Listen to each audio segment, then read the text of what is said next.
भालेकरवाडी भुदरगड तालुक्यातलं एक शांत गाव. शांत, पण आज या गावात नांगरट नाही, शेतात काम करणारी जोडी नाही. कारण एक काळजाला घायाळ करणाऱ्या अपघातानं संपूर्ण गाव स्तब्ध झालं.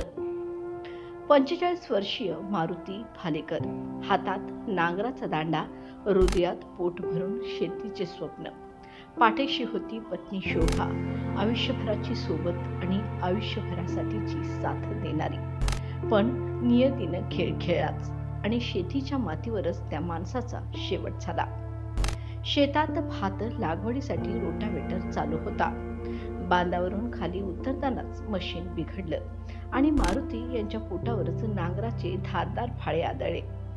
पत्नी शोभा यांच्या डोळ्यासमोर नवऱ्याच्या पोटात खोलवर घुसलेली ती नांगी त्या किंचाळल्या, धावल्या आणि जीवाच्या आकांतानं रोटावेटर उचलायला लागल्या. पण नियतीची क्रूरता इथेच थांबली नाही. शोभा यांच्या साडीचा पदर मशीनला अडकला आणि त्यांच्या दोन्ही पायावर घाव बसले आणि त्या स्वतः रुग्णालयात आयुष्याशी झुंज देत आहेत. घरात एक वृद्ध आई, 2 चिमुरड्या मुली आणि एक मुलगा डोळ्यात प्रश्नचिन्ह घेऊन बघतायत. हा फक्त एक अपघात नव्हता, ही एका कुटुंबाची कमावती कडी तुटण्याची हृदयविदारक कहाणी होती.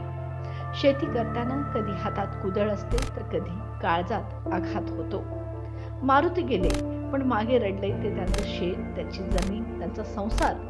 शोभा जीवाच्या आकांतानं झुंजतेय आणि भालेकर कुटुंब फक्त एकच प्रश्न विचारते, शेतात जीव घालणाऱ्यांचं आयुष्य इतकं स्वस्त का असतं?